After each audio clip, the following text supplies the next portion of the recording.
I am very intense. Pisando campo minado, sin miedo a avanzar. A lot of energy. I needed to pour it out.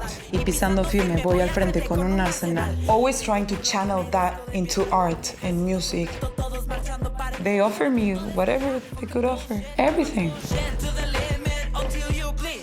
Shalom, Nesya. Shalom.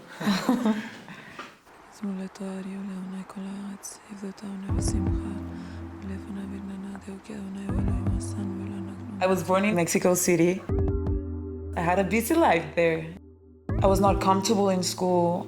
I was always causing balagan, running away from my home. Started very young, like doing tattoos, going out and parties, and illegal graffiti artist, involved with some gangs, trying to discover the world, traveling by myself around the world. I always wanted something more, like the truth, something deep.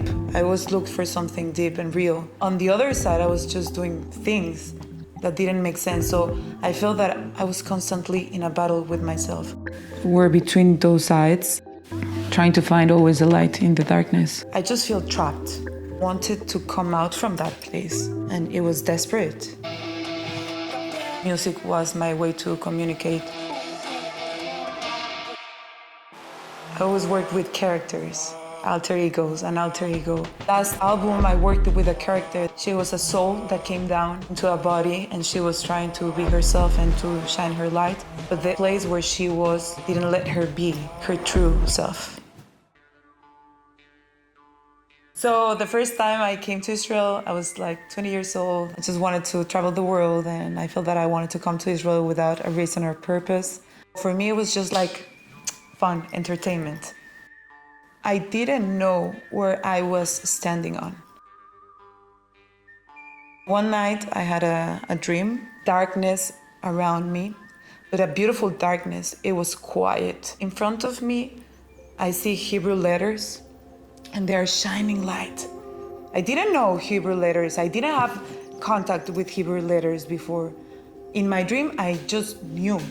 So the next day, I remember kind of the sound that I was trying to say in my dream, and I looked for it, and it appeared like Yud K Vav K, and I said, okay, that's so weird. Where does this come from?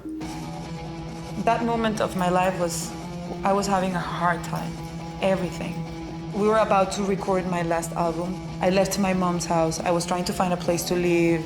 I was not talking to my family. I was just not finding myself anywhere. So I had another dream there. It was like a castle. It was like something old. And in my dream, I'm saying, I have to go to the king. When I got to that place, I saw this huge door, and I'm knocking the door caja. And suddenly someone comes out, a man, with a musical instrument, and he says, welcome home.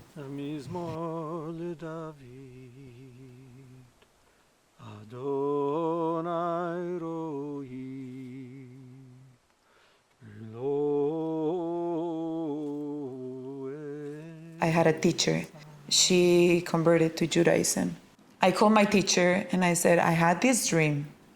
And she was like, that's David HaMelech. And I was like, who's David HaMelech? She gives me a small book. And I said, what is this? And she says, this is Teilim. If you want to get out from the place you are right now, you have to pray. And I say, pray? I don't pray. To who am I going to pray? Months later, she says there's gonna be a trip to Israel, and it's gonna be for non-Jewish people. And when I was just listening about what the trip was gonna be like, I felt it, and I said, wow, I think I need to go. I think I need to go to Israel. One of my producers, the day I was leaving, he calls me and he says, I have the feeling that you're not gonna come back. And I was like, why are they saying this? They saw what I didn't want to see.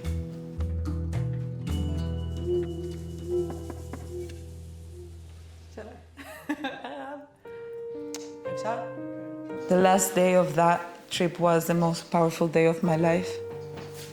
They took us to a beautiful place here in the Judean hills for a concert. I see her over there on the left, you know, she's among people, but Nesya has a very strong presence and like, okay, what's going on over there? And then she's crying and she's responding and clearly something important's going on. The music was really going very deep into my soul. I was like, wow, what's going on with me? What's happening? And I was just crying all the time. After so many years of listening music that was destroying myself, that day what I felt, it was just my soul saying, this is it. And for the first time, I felt that, wow, I found my place and it's here. This trip changed my life. After this trip, I couldn't go back. I started questioning myself why I have such a strong connection to this land. And I came back to Mexico. I came to my grandmother and I said, I need to understand what's going on with me. Where do I come from? And why do I feel that this is my place? If there's something Jewish in me. This is a picture of my grandfather, Shlomo. And it's very special for me. And this is a picture of my grandmother, Edith. She said, you're Jewish. The mother of my grandmother, she converted to Judaism before she got married. And then my grandmother, Edith, was born. My mom raised me completely different. I didn't know about my Jewish roots. And I said, okay, so I can go back to Israel. Yeah. So I needed to find papers. Of course, when I started my process, where's the conversion paper of your great-grandmother 100 years ago? Of course, nowhere. So he said, okay, the rabbi in Mexico, he said, you need to convert.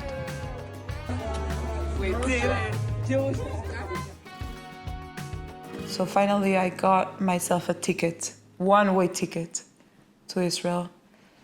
And I landed October 6th, one day before the war. The next day I woke up with bombs and sirens.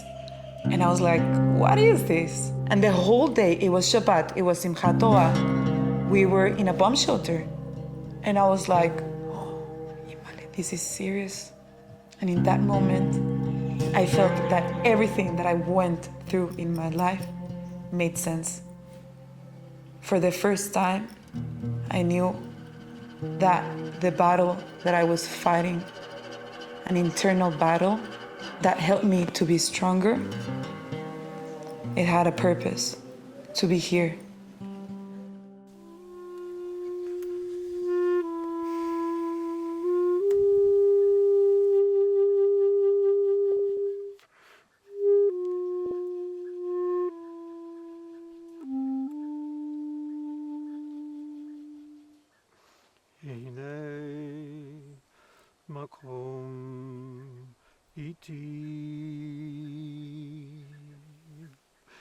I'm free. I'm just free. You could listen to the music. What I was writing, what I was creating, everything is heavy, it's dark, it's painful. And my voice, it was a plea, it was a cry for true freedom. And freedom, it's to know Hashem, to be with Him, to have the Torah. That's freedom. Hashem really heard my soul. I want to be grateful every day for that.